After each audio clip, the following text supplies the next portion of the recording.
and welcome to the History Hotline, the hottest line for all things Black history and beyond. Hello everyone and welcome to the History Hotline. My name is Deanna Lynn Cook and this is episode 57, an episode following on from the last, following on in our little Christmas food tradition segment of this year. As I said, I wanted a little break from the kind of heavy, violent racisms and all of those kind of racial tension moments in history that we normally talk about. And so I thought we'd look at some food histories. So as you can tell from the title, today's episode is about a drink called Sorrel. Now, you might not recognise it as Sorrel, and you might have actually had this drink before, but Sorrel is the Jamaican name given to this drink. And so maybe in Britain it's mostly known as Sorrel by people that drink it here. However, it has many other names as well. Roselle juice is one, or Bissap, which is more common in African countries. It's essentially a drink made of flowers from the Roselle plant, hence the name Roselle juice, which is a variety of hibiscus. And hibiscus, I've seen it and it's become more popular in the last, I'd say 5-10 years or so. I think even at Starbucks you can get a hibiscus drink, a hibiscus tea. And I, for the longest time, didn't know it was just sorrel, which is what we, as Jamaicans call it. But it's also a drink that's drunk in just so many other countries. And I'm going to name some of the other countries it is had in and enjoyed in, and it's not always enjoyed at Christmas time, whereas in Jamaica it's not always enjoyed at Christmas time, but the tradition is that you have it at Christmas. You might also have it other times of the year, but definitely at Christmas. So in Gambia it's called wonjo. In Cameroon, and excuse my French because it's terrible, it's called foléré. I think that might be the pronunciation, that might not. Nigeria it's called zobo. Ghana sobolo. Senegal, they tend to call it Bissap, which I mentioned before, and Mali call it dabileni. I think, probably pronounce that wrong as well, or dabileni. And Mexicans drink it too, and funnily enough, whilst it's called sorrel in Jamaica and also the wider Caribbean as well, I will say, in Mexico they actually call it agua de Jamaica, which is like water of Jamaica, which I just find hilarious because the fact that it's travelled to these countries, but I don't know, Jamaica still retains some kind of cultural hold over it, and it's literally in the name in Mexico. I'm assuming, though, obviously, we know that the movement of people, of enslaved Africans from predominantly West Africa to the Caribbean, means that most traditions tend to come from West Africa that then end up in the Caribbean, and also in African American traditions, where it is also very popular, and there it's called red drink. Now, I always thought red drink was Kool-Aid, which is like some powdered sugary concoction that you just drink and it's really nice but really, really sweet, whereas this hibiscus that makes sorrel and all the other names is probably has more health benefits. It definitely has more health benefits than Kool-Aid, but in my research I also found that it's also enjoyed in America as well. In African American culture it's called red drink, and African American food historian Adrian Miller, in an article I read about the drink, called it liquid soul.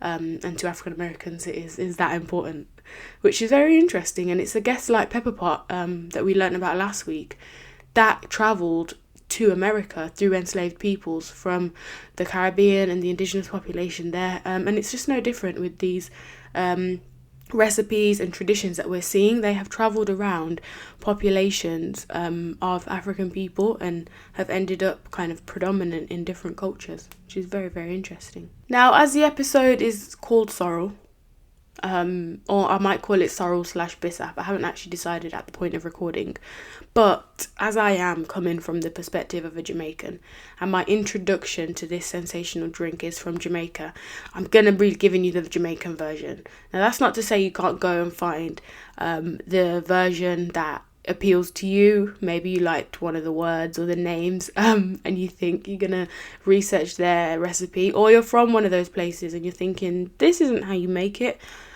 we make it better. I'm telling you now, you don't. That's number one. And number two, when it comes down to food, it's all going to be dependent on the chef. and how your family recipes or the small area inside of a country of, that part of town or the village that you came from, you're going to follow those traditions. So don't fight me if this isn't the way you make it. And I know there are some significant differences, I think, from what I've had a look at so far in how it's kind of consumed and made for consumption. And so let's get into it. So Roselle is a type of hibiscus plant, essentially, and it's a species of a flowering plant in that kind of hibiscus family.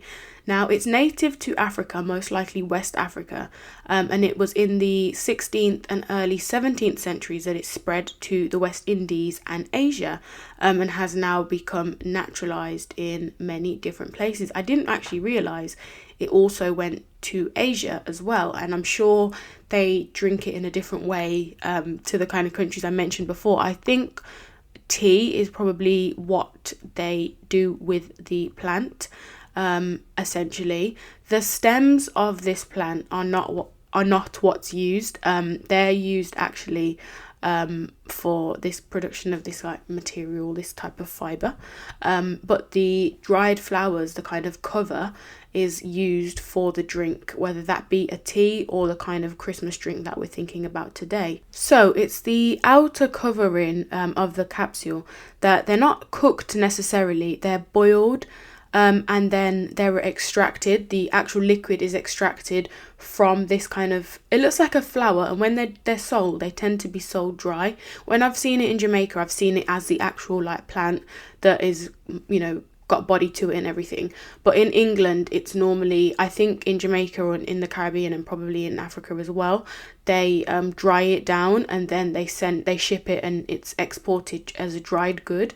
And so then when you get it, if you get it in England, for example, you then have to really boil it out, not for too long. I don't think you're boiling it, depending on how big your pot is actually. I've seen my kitchen turned into a sorrel processing factory many a year, and yeah, the big pot comes out and it's like boiling for I don't think more than an hour or so, but you have to then leave that boiled down liquid to kind of let all the leaves steep in, and to let the flavour come out essentially, and to let it infuse in with the ginger that you tend to add. And the grating of that ginger, especially when you're making a big pot and you're grating ginger for, I've suffered for this drink, I'm telling you now, I've got skin in the game. But essentially all of that is left for, I'd say overnight, 10-15 hours, and then you strain off all the little kind of leaves that are now like limp and flavourless because you've extracted all the flavour.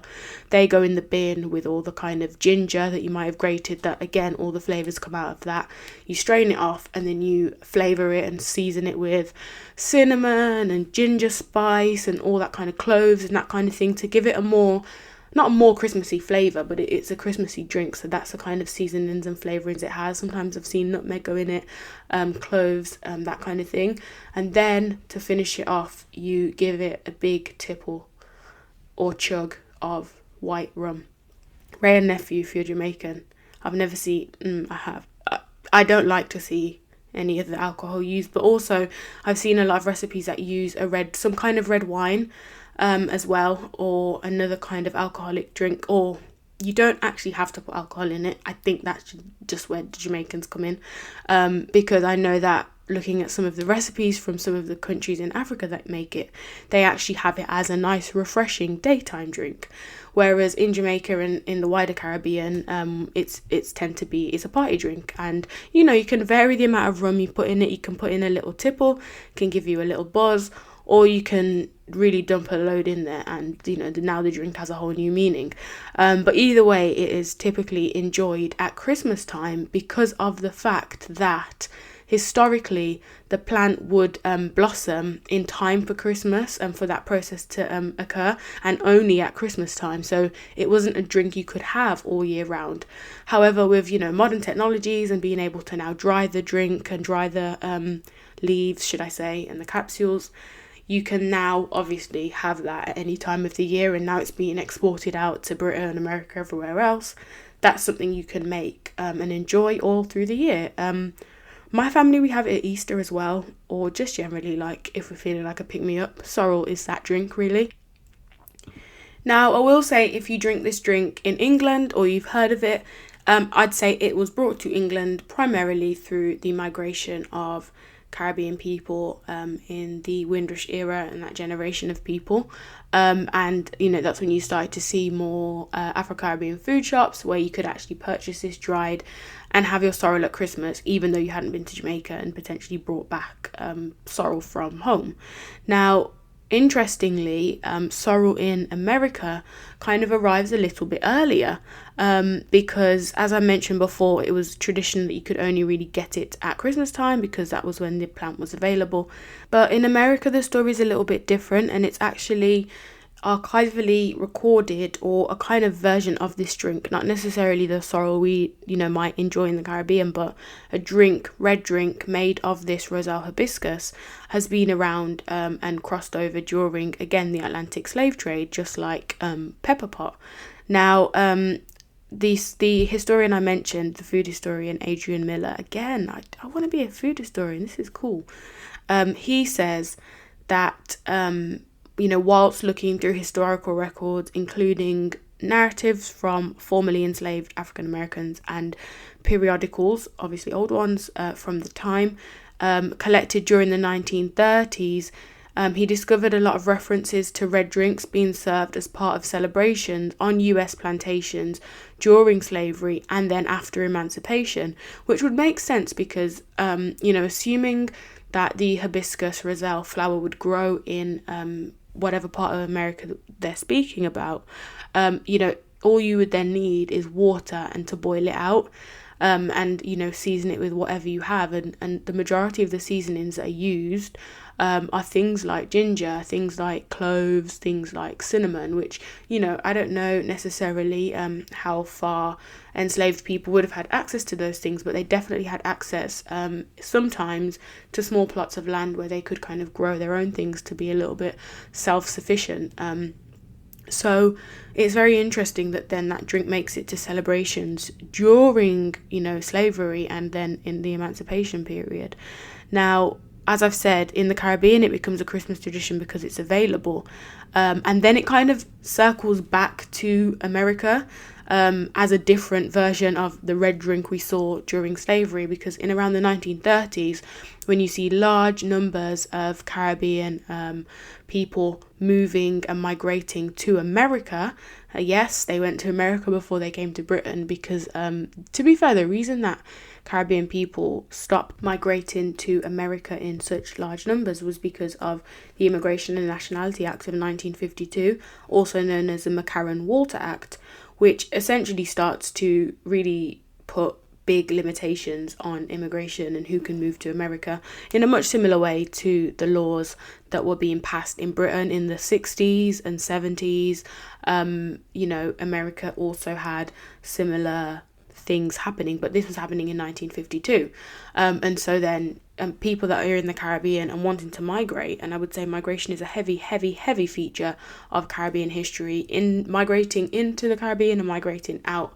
The numbers are always big. Caribbeans then started moving to Britain in larger numbers and in increasing amounts, because it became a lot harder to migrate to America, and America geographically is closer to the Caribbean, and people from the Caribbean were just seeking opportunities for better work and a better lifestyle in some parts, and so that migration made a little bit more sense in Britain until obviously the Nationality Act of 1948, where people born in British colonies were eligible for British citizenship, and the rights of that were the free movement of people. And so that's a whole nother topic for another day, and I think I've done enough podcasts on immigration on this show before, so if you want to learn more about that, then please feel free to go back maybe like 5 or 7 episodes ago. I think I did immigration acts. Okay, so back to Sorrel. Now, Adrian Miller, the historian in question, he was actually making reference to newspaper articles and references within those in New York specifically of sorrel being sold on the street during Christmas time for newly arrived Caribbean people, because, you know, that was kind of something that reminded them of home. I'm sure it's pretty easy to sell drinks on the street, more so than food, although we had a reference of people selling pepper pot soup in Philadelphia in, you know, the earlier days than it was kind of popularized as a Christmas food in the Caribbean. So it's very interesting, I think, that this drink makes its way in different forms all around the world, especially America. I think sometimes we forget how interlinked as Black people we are.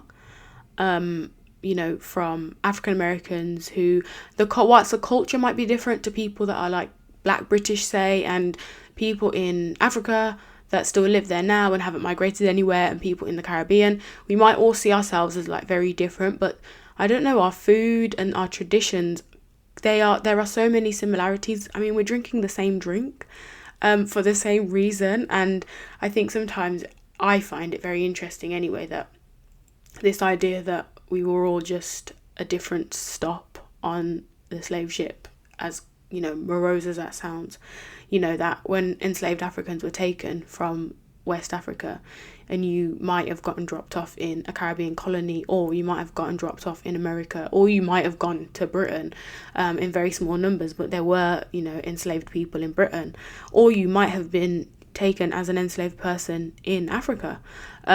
So yeah, we were all essentially just a different stop on the ship, and I really do like to find the similarities in culture, in food, in traditions, and I think sorrel is another good example of that. Now, also want to talk about the health benefits. I know that Jamaicans just like add loads of rum and wine in, so health benefits out the window. However, for those cultures that keep it pure, they don't go and ruin it with alcohol, I'm going to tell you some of the health benefits of this sorrel hibiscus, the Roselle hibiscus plant, and what that can do for you if maybe you drink it as a tea, or, you know, you just drink it with some ginger and don't completely lose all the health from the rare nephew that you then had. So I won't go through every single one, but essentially it has anti-inflammatory and antibacterial properties. It can aid appetite. It can act as a natural diuretic. It has similar benefits as drinks that contain antioxidants. It's a tonic, and it can help aid digestion and urinary tract health, as well as kidney functioning. It promotes cardiovascular health, apparently, strengthens the immune system, increases energy levels, helps reduce bad cholesterol and increases good cholesterol, reduces high blood pressure, and it can also do some other things that are listed that I'm just not sure about, and there's some big claims in there, and I'm not going to read them, and I just want to give a disclaimer that all the ones I've read already, I do not have the scientific evidence behind me, the backing, the references, you know, so these are things that are said about this plant, but, you know, you'll have to read into a study or some kind of scientific research to prove this or disprove this. Please do not take this word for gospel, but just thought it was interesting. I mean, it is a plant essentially. It's going to have some health benefits or have some impact, I'm sure. But some of the claims that have been made are very large, and some just seem a bit ridiculous, but also very interesting. My nan always used to say that it's good, sorrel is good for you, you know, you have to have some, even though it had alcohol in it. She said it was good for you, so there must be some health benefits, and I think they're being passed down orally from the generations above, that this drink is good for you and it will put the hairs on your chest. That's another one I've heard, but that could be the Ray as well, I'm not too sure. Anyway, as we wrap up this episode, and people, I hope you're, you know, if you celebrate Christmas, you're thinking about Christmas, and hopefully it's going to be a good time for you and your families. I know that some people might be isolating, not able to see their families, but, you know, I hope you can kind of uphold your traditions in any way possible, because I think these are the things that keep us close, even when we are quite far apart. I think the act of making sorrel, in my family anyway, is part of the tradition in itself, even if, you know, we don't even drink most of it, because, you know, you make so many bottles and then next thing you know, it's all gone. to someone, this person and that person that couldn't get any this year and now they've got some. But yeah, the act of everyone being around at Christmas and cooking this big pot of sorrel, and you make it quite early on, I would say, like early December, because it needs a little bit of time to sit and for the alcohol to really infuse. But it means probably maybe the start of December, you're putting up your Christmas tree, the sorrel's cooking in the background, the whole house smells of like herbs, flowers, and like just everything nice that you can think of. Yeah, it's just a good time, I think. Christmas is one of those times, I know that it can be a really horrible time for some people, based on like, you know, loss and grief and things like that. But, you know, whatever kind of Christmas you're having this year, I hope it's a peaceful one for you and a somewhat restful one. And I hope in whatever way, virtually or physically, you can and see your loved ones, and, you know, look forward to the new year, which hopefully will bring better than we've had this year, although I don't know how hopeful I am about that. But regardless, I'll be having some sorrel, so it will be okay. Thank you so much for listening, everyone.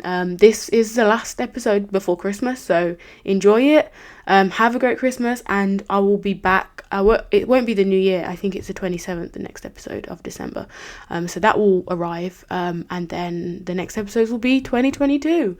So have a good time. Have a happy new year when it comes. Goodbye. Thank you for listening to the History Hotline. If you've enjoyed this episode, please tell a friend to tell a friend. To continue the conversation about Black history, head over to our social media platforms at the History Hotline on Instagram and at the History HL on Twitter.